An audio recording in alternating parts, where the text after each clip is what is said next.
गोपी को साधु की सलाह। नंदापुर नामक एक गांव में गोपी नाम का एक लड़का रहता था। वो बहुत कामचोर था। वो हर काम को आसानी से बिना मेहनत के करना चाहता था।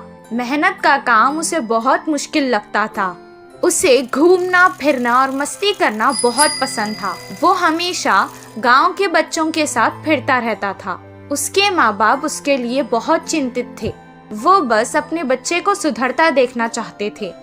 एक दिन उसे गांव में एक साधु मिला। साधु को गोपी के बारे में पता था। उसे सुधरने के लिए उसने उसे एक सलाह दी। तुम बहुत अमीर हो जाओगे अगर तुमने मेरी ये बात मान ली तो। अपने गांव के बाईं तरफ एक आम का पेड़ है। उसके 10 कदम पर अगर तुम खोदना शुरू करोगे तो तुम्हें वहाँ सोने का खजाना मिलेगा। ये बात सुनकर पहले गोपी बहुत खुश हुआ, लेकिन मेहनत लगेगी सोचकर ये कहने लगा, आप इस खजाने के बारे में मुझे ही क्यों बता रहे हैं? आप खुद भी तो इसे लेकर अमीर हो सकते हैं। हम साधुओं को धन का लालच नहीं है, हम बस लोगों की मदद करते हैं। इतना कहकर वो वहाँ से चला गया। गोपी कहने लगा कि उस खजाने के लिए पता नहीं कितना खोदना पड़ेगा, और अगर इतनी मेहनत के बाद भी खजाना अगर नहीं मिला तो सब बेकार हो जाएगा। इतना कहकर वो भी वहाँ से चला गया। हर काम को वो ऐसे ही टाल देता था। कुछ दिन बाद गांव में पानी बंद हो गया। गांव वाले पानी की तलाश में हर कोशिश करने लगे।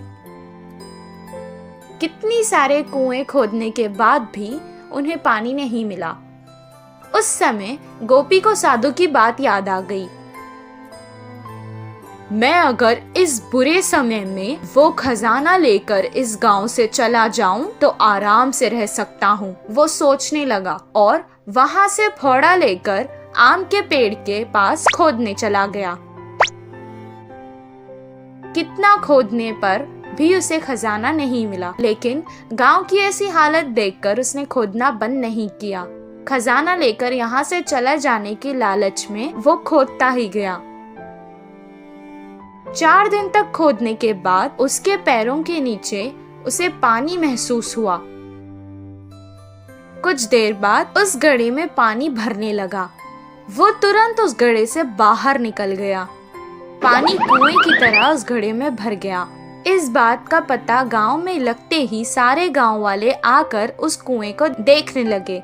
गांव वालों की जान बचाने के लिए सबने उसे कुछ न कुछ उपहार भी दिया। मेहनत के बाद शाबाशी के साथ साथ उसे इनाम में मिला, जिससे वो बहुत खुश हुआ और इस दिन से वो मेहनत के काम करने लगा। गोपी के कुएं से उस गांव की परेशानी भी खत्म हो गई और सब खुशी खुशी रहने लगे।